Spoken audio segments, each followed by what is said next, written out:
शिकारी बाबा ऐसा गीतकार हवन कि पवन सिंह का नाम सुनी है तो गीत ना दी है, केहू के नाम सुनी है तो ना दी हम क्यों जाने ले कि गोलुए मर्दवा बाकी जे हमारा लाइन गावे नैहर में हटा के कभर खूब खेलली चोभर चोभर नैहर में हटा के कभर खूब खेलली चोभर चोभर ससुरा होली में निसल भर खोजेली ससुरा होली में निसल भर खोजेली। ये गोलू राजा हन के कुछ कही है तो ये हमरा हैप्पी शाही जी, हैप्पी शाही गोल्डन शाही हमारे चाचा मुन्ना शाही, इसका मतलब है ब्रजेश भैया कि हमारे सभी परिवार मेरे चाचा बैठे हैं मंजेश भैया प्रणव भैया के साथ साथ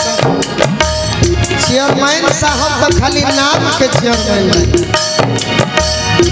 नैहर में हटा के कभर खूब खेलली चोभर चोभर नैहर में हटा के कभर खूब खेलली चोभर चोभर ससुरा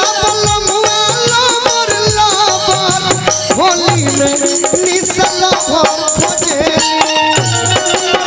ससुरा होली में निसल भर खोजेली। देवरा बोले बोली तू बोली होली में रंगल चढ़े देवरा बोले बोली तू बोली गलत है देख रहे ना है ना मेरा रिश्ता भाई के तो हम भाई भी रह ना ना ना ना देख लीजिए ससुरा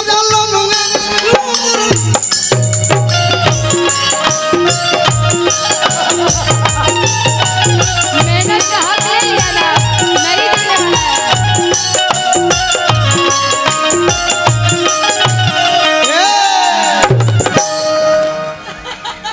किसी मंजेश जी कदी है खबर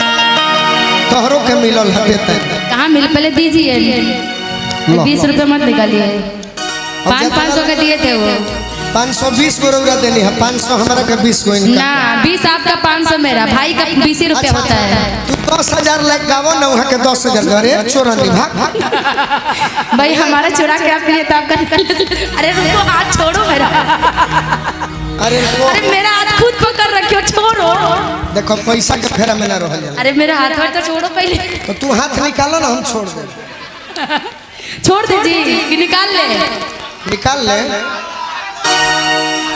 निकाल ले निकाल हम देते नहीं पैसे नहीं लेबे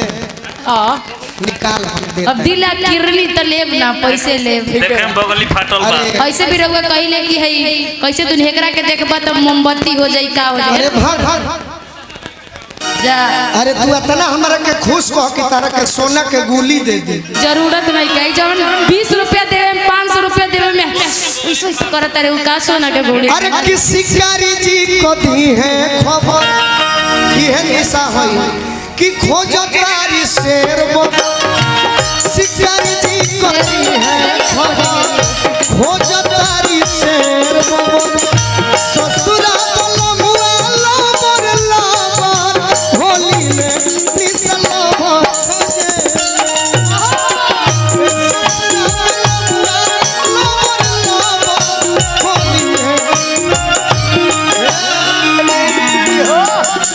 और का भूगली जो बना से समत हम तो खूब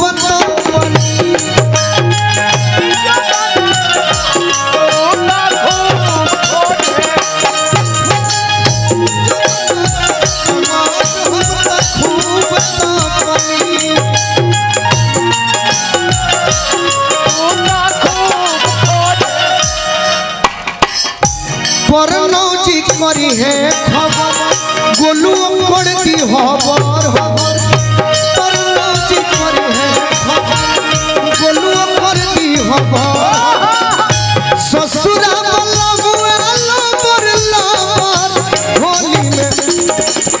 अन्नी से ना कि शिकारी जी को दी है खबर। शिकारी जी मने जाने लुके हो ना। आज इसी जिला के चाचा जी आप जानते होंगे, प्रेम भूषण महाराज जी के शिष्य पूज्य राजन जी का गीत जिन्होंने शिकारी बाबा लिख कर दिया कि पंथ निहारत डगर बहारत होता सुबह से शाम कहियो दर्शन दिए हो भिलनियों के राम। शिकारी बाबा ऐसा गीतकार हवन कि पवन सिंह का नाम सुनी है तो गीत ना दी है, केहू के नाम सुनी है तो ना दी है, क्यों जाने ले कि गोलुए मर्दा बाबा के जे हमारा लाइन गावे आ तनी मनी वो हल्का गड़बड़ लिखले बाड़ो, बाकी अपना मिजाज से लिखले बाड़ो। शिकारी जी पति है गोलुआ पड़ती खबर, शिकारी जी पति है खबर गोलुआ पड़ती खबर। अन्नी से के नहीं कह कि ससुरा बलमुआ लबर लबर होली में जिया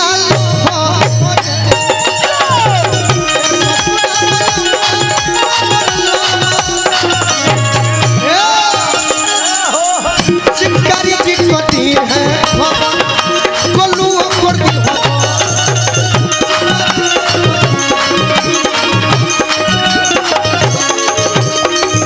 ससुरा होली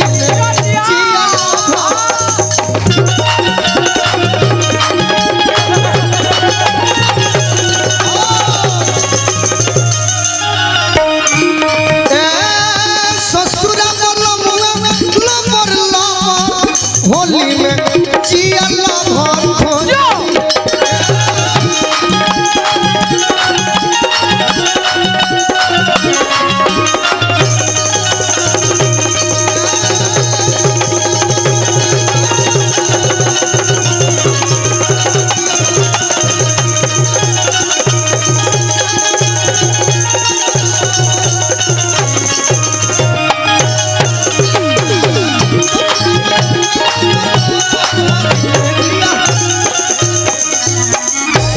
खेला ना होए तोरी को गर्मी से